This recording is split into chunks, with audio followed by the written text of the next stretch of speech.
Johnny Hallyday, Christophe Castaner. Johnny, y aura-t-il un hommage national samedi? Écoutez, le président de la République, ses services sont en train d'échanger avec la famille de Johnny Hallyday sur les modalités. Il y a une émotion extrêmement forte, une émotion qui rassemble. Et ça mérite aussi qu'on s'y attache.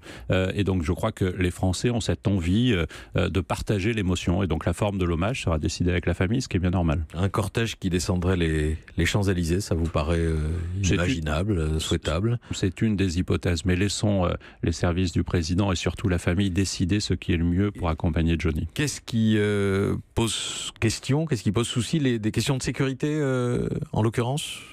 Oui, parce que ça peut être un rassemblement d'un très grand nombre de personnes, oui. Et donc il faut mobiliser, vous le savez, pour tous ces rassemblements, beaucoup de forces de police qui ne sont pas automatiquement disponibles samedi prochain.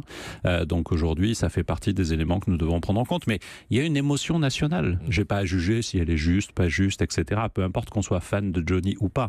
On voit bien qu'il incarne quelque chose que moi j'appelle le commun. Vous savez, cette chose qui appartient à tous, même si au fond on ne la pratique pas. C'est l'église du village, mais c'est aussi l'histoire et le talent de Johnny. Oui, mais vous vous êtes quand même posé la question de la légitimité de rendre hommage à un homme qui est certes très populaire, mais qui n'est pas Victor Hugo ou De Gaulle, et qui n'a pas toujours été d'ailleurs un citoyen exemplaire. C'est une question que vous vous êtes posée au sommet de l'État. Je crois qu'il faut toujours se poser cette question parce qu'il y a quelque chose de subjectif. Vous savez que le président de la République avait un lien personnel avec Johnny Hallyday. Est-ce que c'est un élément? Évidemment non, ce lien personnel.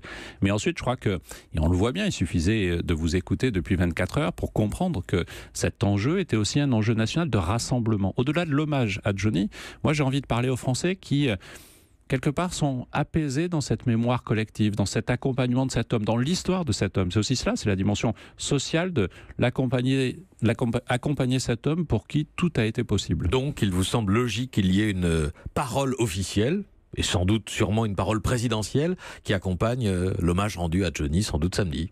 Oui, comme ce sera le cas demain pour Jean d'Ormesson aux Invalides, parce qu'il fait partie de ce commun français. Un héros français, a dit Emmanuel Macron même. Oui. Il a utilisé cette expression. Oui, parce que je crois que les héros ne sont pas seulement ceux qu'on peut imaginer, militaires, ils sont ceux qui rassemblent, ceux qui incarnent, ceux à qui on a envie de ressembler. Non pas parce qu'on rêve tous d'être une grande star de rock, même si beaucoup d'entre nous de temps en temps ont dû rêver de cela, mais au fond, ils nous ressemblent parce que tout est permis. C'est ce que nous dit Johnny Hallyday, sa détermination, sa capacité, quelquefois même à s'inventer une histoire pour rentrer dans l'histoire, mais au fond, c'est aussi ça le génie français. En cela, il est un héros français.